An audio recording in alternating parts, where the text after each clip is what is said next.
chance to win.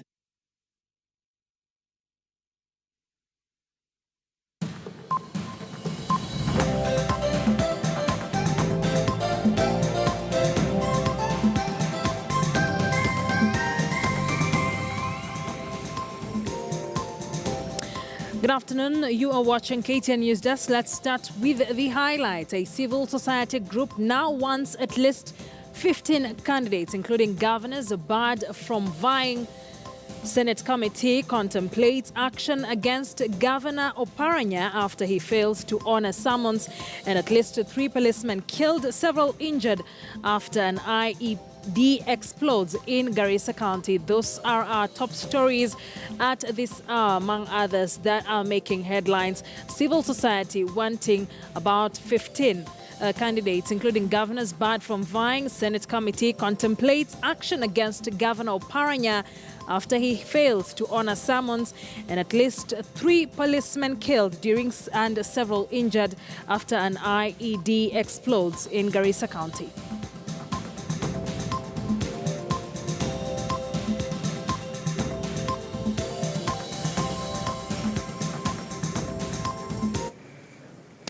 Good afternoon. My name is Akisa Wandera. Now, the Kenya Integrity Alliance has blacklisted 20 leaders whom they say are unfit to hold office due to their track records.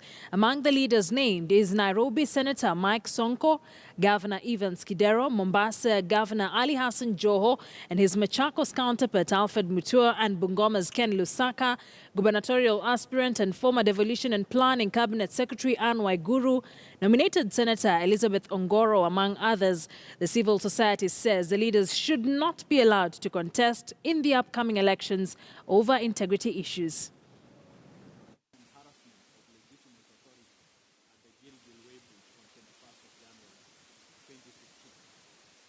And you will find this reported clearly in the Ethics and Anti-Corruption Commission report of 2015. There is Alfred Mutua, who is sitting and also is aspiring to be the governor for Machakos County on Maendeleo Chap. And he faces allegations of procurement irregularities of purchasing 12 Subaru vehicles worth 147.3 million, among others.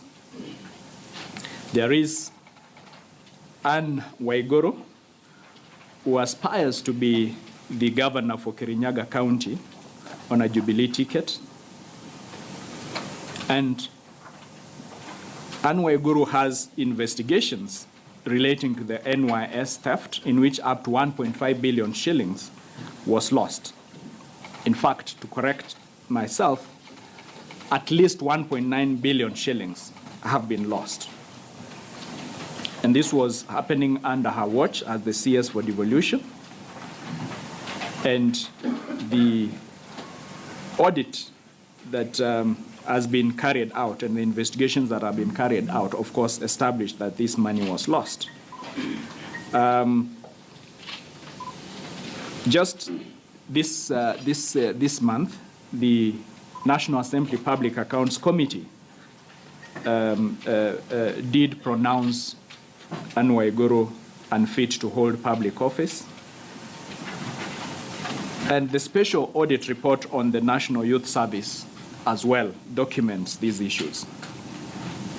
There is the case of Asman Kamama, who aspires to be a member of parliament for Tiati constituency on a Jubilee ticket.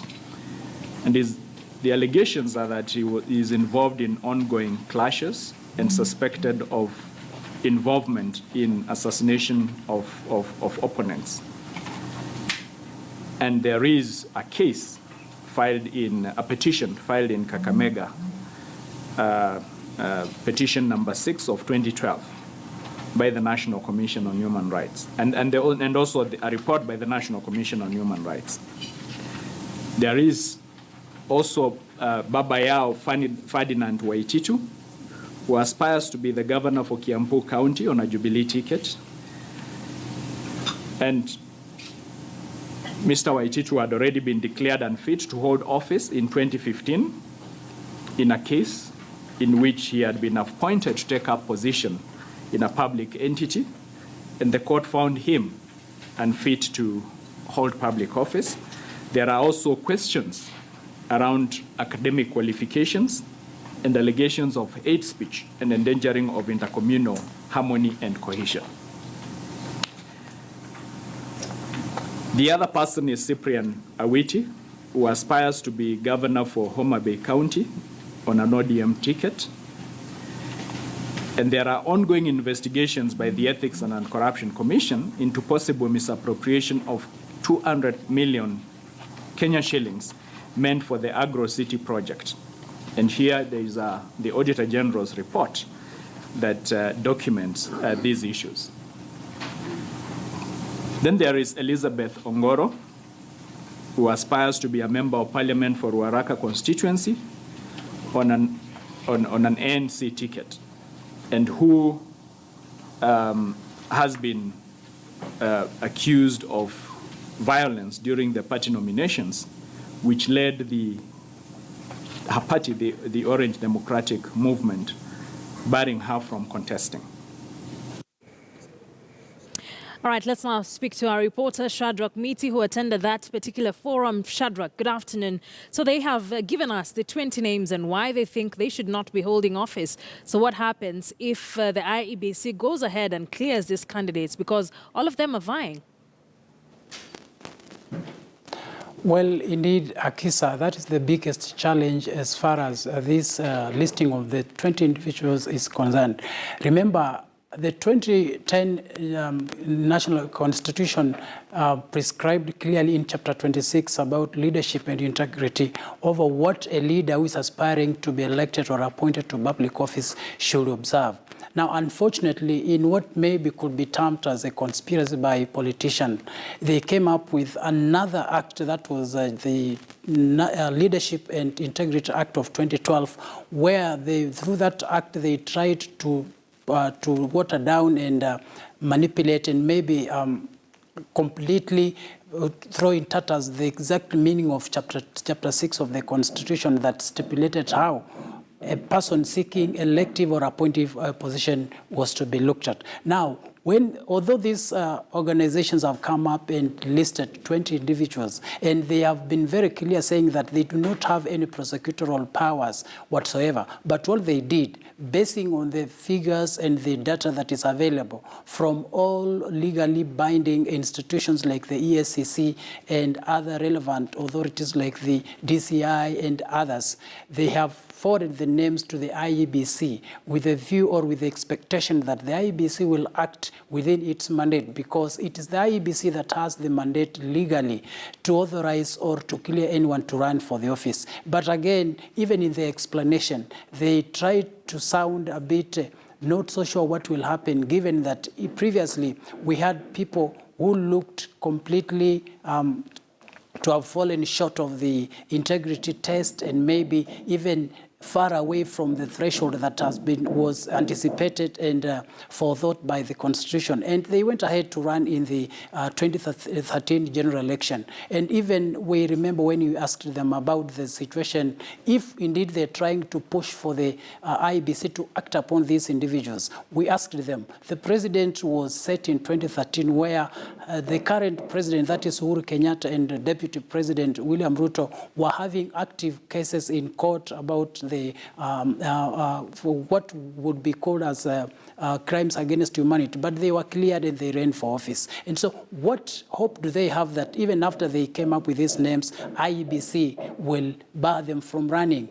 And that still remains the challenge, because as it is, the jury is still out there, and we are still waiting to see how IEBC is going to respond, because as they told us, they have forwarded the names to IEBC, and unfortunately up to now, IEBC hasn't responded. But we are hoping that in due course, IEBC will be telling us what it intends to do with the names that have been forwarded to it. Kisa. Well, definitely a question of wait and see. Shadrach, thank you for that update. He's joining us from our city center studios.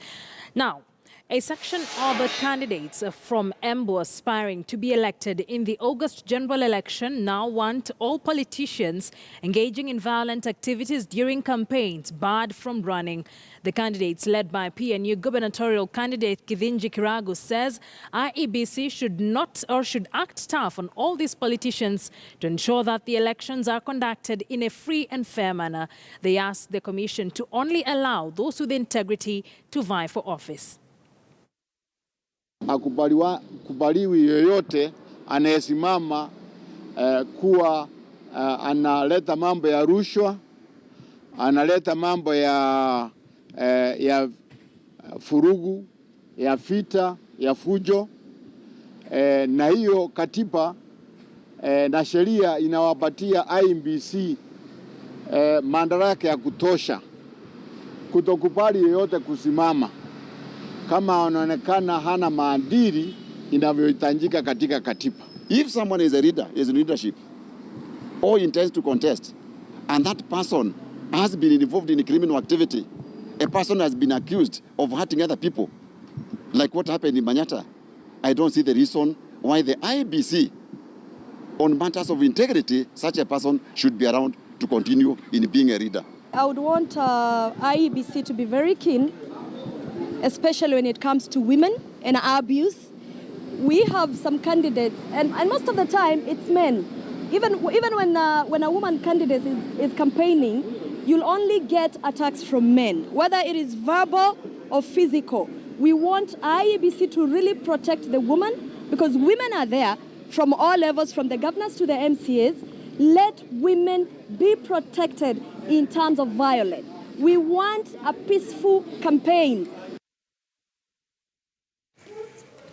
Now, the Senate County Public Accounts and Investment Committee is contemplating asking IEBC to bar Kakamega Governor Wycliffe Oparanya from defending his seat in the August poll. This follows failure by Oparanya to honor summons from the committee to answer audit queries. The Auditor General has raised concern about alleged misappropriation of funds at the county since the 2013 to 2014 financial year. Held to be in contempt of court. So that is the clarification, Chair, as regards the specific matter that you've referred to. As to the wider question about generally what should be done, that I will be prepared to give my thoughts about it, I think, in the course of this deliberation. Thank you, Chair. All right, let's speak to our senior political reporter, Patrick Amimo, who attended that session in Parliament this morning. Patrick, good afternoon. So, Wycliffe Oparanya failed to appear before that particular committee, and the committee now contemplates action. But what went down? We know that the DPP also appeared before that particular committee. What are some of the discourse that went down at the committee? Thank you, Akisa. This particular matter, the Senate, since the governor came into office in 2013, the Senate has been trying to summon him to appear before it, but he has refused. All these 4 years along, he's not been able to appear before the committee. Now, the Senate is worried that its term is coming to an end, yet the governor has never even shown that interest. Last year, we saw him send at least a member of the county finance executive and the county attorney to represent him before the committee, a matter that the senators were not very happy with because they wanted him to appear in person. But Oparanya argues that this matter, the Senate does not have an authority to oversight him, and that the county assembly is seized of the matter and is looking at the accounts, and any reports or any misgivings the Auditor General might have about how money was spent at Kakamega County. But then we saw in the governor also in 2013, he had to rush to the High Court and blocked the Senate from further summoning him. So it's a tricky situation in that the High Court is here to deliver a ruling. The ruling to that effect it will be coming on the 21st of next month, that's when the High Court will rule whether Oparanya can appear before the Senate or not. But then members are worried that we are heading towards the general election, and there are integrity matters touching on the governor. That's why they invited other institutions that are vested with investigative powers and also probing integrity, like the ethics and the Control of Budgets Office, we had the Auditor General's Office, we also had the Director of Public Prosecutions invited, and IEBC was also present because members want to see whether now they can propose or petition to IEBC and ask it not to clear Oparanya because of failing to account for the use of public funds as a public officer. So it's something that they are looking at it, and today we saw the Director of Public Prosecution suggest that it's good that when the Senate sits again tomorrow, they will invite the Attorney General to give the way forward because he is the Chief Legal Government Advisor, and he also chairs the Chapter 6 committee that deals with integrity matters. So it's the Attorney General will be mandated. We expect him tomorrow to come and give the right direction what action should be taken against Governor Wycliffe Oparanya. The other issue that they are looking at is also, like in the National Assembly, the Public Accounts Committee of the National Assembly did come up with a proposal that the former Cabinet Secretary for Devolution, Anne Waiguru, should not hold public office. And it's also the matter that the Senate is looking into, whether they'll have to petition IEBC and tell them that a person like Waiguru, together with Oparanya, should not be allowed to contest in the August election. So it's something that they are still looking at it and see how it will go. But the Director of Public Prosecution has said that Parliament can also pass laws to ensure that in as much as these particular parliamentary committees enjoy quasi-judicial powers, they should also put laws in place to ensure that apart from summoning, they also have the power to enforce arrest warrant, to issue warrant of arrest, so that those people or public servants defying summons can be arrested from the court, from the powers of Parliament, are not depending on the court. So those are some of the proposals the DPP was giving the Parliament to ensure that they have laws in place that will ensure compliance for those officers defying summons when it comes to integrity or use of public resources. Akisa? Patrick, thank you for that update. Patrick is our senior reporter there joining us from our City Centre studios. And still on the same, let's just take a look at what went down today at the Senate committee as they awaited the presence or the arrival of Wycliffe Oparanya. And fourthly, the Senate participates in the oversight of state officers by considering and determining any resolution to remove the president or deputy president from office in accordance with Article 145. Two committees are extremely important in the oversight of financial responsibility in the counties. One is the Finance, Budget and Commerce Committee, which is a supply-side committee. In other words, it supplies money to the counties. Once it does that, then the Senate Public Accounts and Investments Committee must ascertain that those funds are used in accordance with the Constitution and the other laws that exist in government. Therefore, if we don't do something about the fact that governors must come before this committee so that we can do our oversight role, we shall ipso facto be undermining the Constitution. So I think this committee is extremely important to discuss this issue and therefore dispose of it in a manner that will set precedent for future committees of the Senate. Thank you. Thank you, members. That is the agenda. Members of the committee, we cannot...